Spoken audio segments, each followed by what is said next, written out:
de Derecho Administrativo, especialmente al amigo Matías Forés por darme esta oportunidad de compartir por ahí una investigación. Como todos saben, cuando uno forma parte de un panel, no solo que está limitado en el tiempo, conforme a mi moderador acá llena de números, sino que también se le asigna un tema por ahí que uno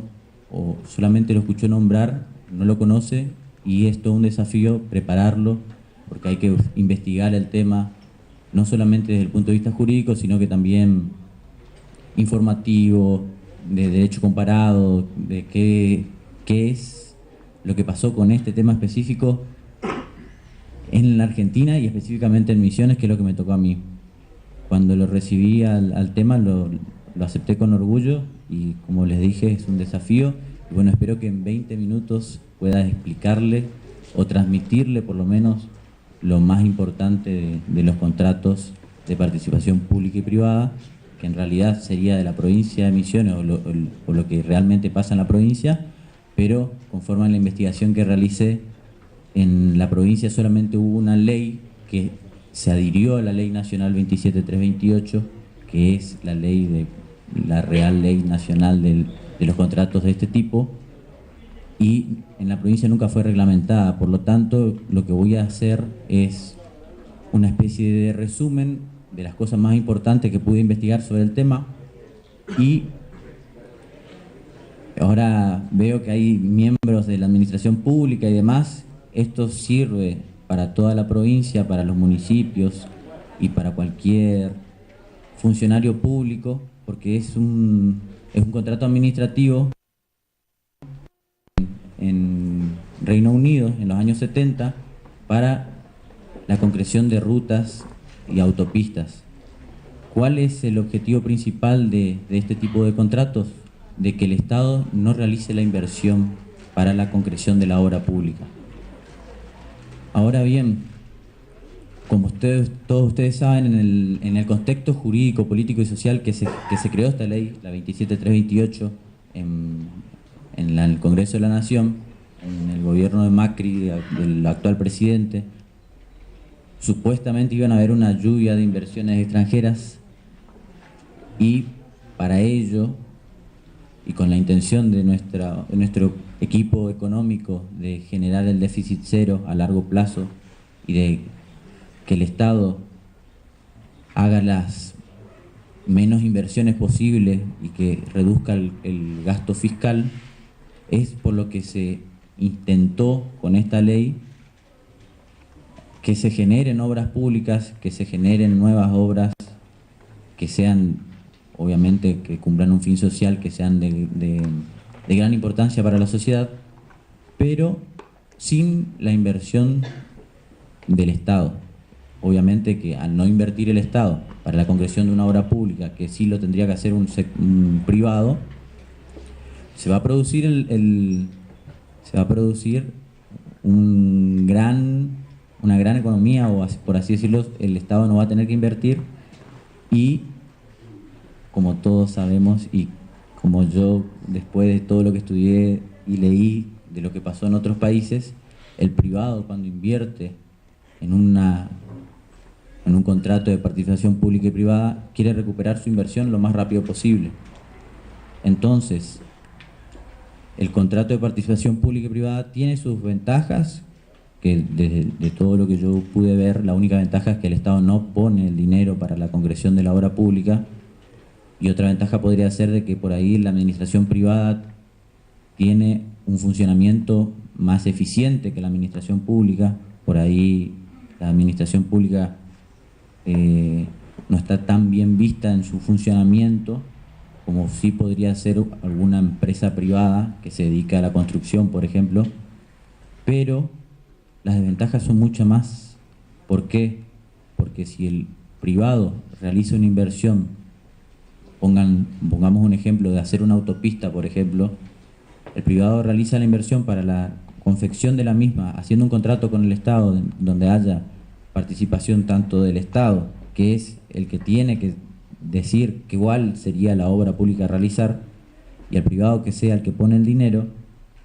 El privado va a querer recuperar su inversión, como les dije anteriormente, en forma lo más antes posible, pero a su vez también va a querer que se le den garantías para su inversión. Todas esas garantías se transforman en costos que se le traslada al usuario y contribuyente. ¿Por qué? Porque en el ejemplo que les di recién, para la concreción de una obra pública, como puede ser una autopista, si el sector privado invierte para la realización de la obra y para el mantenimiento de la misma, se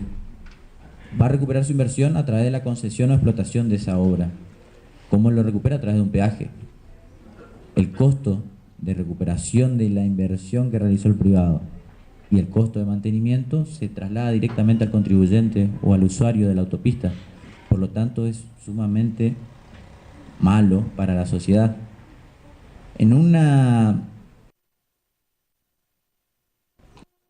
Con una economía estable, se podría llegar a pensar en estos tipos de contratos porque el privado no tendría tanto miedo en invertir en una obra o en un tipo de contrato en sociedad con el Estado, porque tendría, en un país serio, habría seguridad jurídica, habría seguridad económica. Nosotros lamentablemente eso no lo tenemos. Entonces produce de que sea realmente desventajoso para el Estado. Yo creo que en un Estado donde medianamente funcione bien la economía, que haya seguridad jurídica, porque hoy lo que se firma en un contrato puede ser revisado jurídicamente o judicialmente y ningún inversor va a querer realizar la misma sin tomar su resguardo, y todos esos resguardos son en perjuicio del Estado y en perjuicio nuestro, que somos los administrados. En definitiva, con nuestros impuestos somos los que mantenemos al Estado. Bueno, con respecto al tema, me tomé el atrevimiento, como les había dicho, de que en Misiones existe una ley que es la ley 10 romano número 27, que es por la cual la provincia se adhiere a la ley nacional, pero nunca se reglamentó porque, como les dije, el contexto jurídico, social, económico, político, no deja que se pueda llevar adelante estos tipos de contratos. Inclusive en la Nación salió la ley en el 2016 y en el 2018 se pararon todos estos tipos de contratos por la suba del riesgo país, que hacían de que se vuelvan excesivamente onerosas para el Estado las garantías, como así también para el privado las exigencias para con el Estado. Bueno, ahí ya tengo mi primer cartelito. Con respecto al análisis que hice con respecto hacia lo que pasa en otros países, en el 70% de los países de Latinoamérica que se inclinaron hacia estos tipos de contratos, en el 70% de los casos hubo mayores costos. Quiere decir de que salió más caro hacer la obra con este tipo de contrato de participación pública y privada que hacerla por el método tradicional. ¿Y de qué nos sirve esto? Para saber que la creación de una norma, cuando yo, les cuento una anécdota, cuando yo preparé el tema, mi padre, que también es un colega que se dedica al derecho administrativo hace muchísimos años, que trabaja en Fiscalía de Estado, él me dice, ¿de qué vas a hablar? Voy a hablar de los contratos de participación pública y privada de la ley tal. Y me dice, ¿y cuál es el espíritu de la norma? ¿Por qué se creó la norma? Las personas por ahí conocedoras del derecho y que tienen muchos años de ejercicio de la profesión saben que las leyes son creadas en un contexto jurídico, social, político, y que el legislador busca algo con esa ley. En el momento en que se crea esa ley, las condiciones estaban dadas, o por lo menos era el proyecto de nuestro presidente y de nuestro grupo económico, para poder trabajar con estos tipos de contratos para disminuir el gasto público y llegar a la meta del déficit cero. Y que los contratos se hagan en forma equitativa, o sea, que las asunciones o que el que asuma el riesgo, que es así en realidad, que el que asuma el riesgo en la concreción de la obra pública y que ese riesgo sea equitativo, o sea, que tanto el sector público como el sector privado se comprometan en forma equitativa. Eso fue la intención de la norma, porque la norma está llena de artículos tratando de resguardar el erario público para que no haya una desventaja para el Estado, pero así tampoco haya una desventaja para el privado. pero como bien ustedes saben y le dije que en el 2018 se paró todo con la suba del riesgo país y demás, esto fue imposible llevarlo a cabo y creo hoy mucho más, hoy es mucho más inviable realizarlo de esta forma que del método tradicional. Por eso creo que lo que se tendría que hacer hoy por hoy es utilizar los recursos en forma seria, destinarlos a las cuestiones que realmente son necesarias, utilizar los métodos tradicionales, el de la obra pública, el de contrato de suministro o el de la concesión de obra pública, y que realmente se sepa que la obra pública tiene un fin social y que la sociedad somos nosotros mismos. Que la administración o el funcionario que forma parte de la administración, yo también formo parte de la administración, tiene que saber y tiene que entender que es administración y es administrado, porque cualquier decisión que tome la administración y que vaya en perjuicio de los usuarios va en perjuicio de nosotros mismos. Yo también, a mí me pasa eso, yo soy el tesorero, como ustedes bien escucharon, del colegio. Yo asumo con seriedad mi responsabilidad de tesorero y soy juzgado por mis pares en la asamblea. Y soy también controlado por un revisor de cuentas. Y yo creo que ese es el principal problema que tiene en nuestro país, de que fallan los organismos de control. Porque si no funcionaran, o como en la actualidad no están funcionando por ahí los organismos de control que tienen que controlar que la obra que fue concesionada para mantenimiento de una ruta está cobrando el peaje y no la arregla, está fallando la administración. Y estos tipos de contratos, si no hay un buen control, por el tema de los mayores costos, por ejemplo, nunca podría funcionar bien. En Inglaterra, donde surgió, también tuvieron un costo superior al 6% de lo que costaría hacerlo por el método tradicional. Después, con respecto a qué es, porque les voy a, más o menos entendieron qué son los contratos, pero les voy a decir lo que dice el artículo nomás, que los contratos de participación pública-privada son aquellos celebrados entre los órganos siguientes que integran el sector público nacional con el alcance previsto en el artículo 8 de la Ley 24.156 y sus modificatorias, en el carácter de contratante y sujetos privados o públicos en los términos que se establece en la presente ley, en carácter de contratistas, con el objeto de desarrollar proyectos en los campos de infraestructura, vivienda, actividades y servicios de inversión productiva, investigación aplicada y o innovación tecnología. O sea, es súper amplio la intención del legislador para hacer todos estos tipos de contratos. Hubieron intentos en la Argentina anteriores de legislar o darle un marco jurídico a estos tipos de contratos, que fueron el decreto 1299 del 2000, por el cual se estableció el régimen de promoción de la participación privada en el desarrollo de infraestructura, y el decreto 967 del 2005, que son los, por así decirlo, los antecedentes jurídicos de esta ley 27328. Después, otra cosa que quisiera comentarles con respecto a las ventajas y desventajas que tendrían, que más o menos hoy ya se las dije hace un rato. Las ventajas: las obras serían financiadas por el sector privado, eso haría que haya un menor gasto público,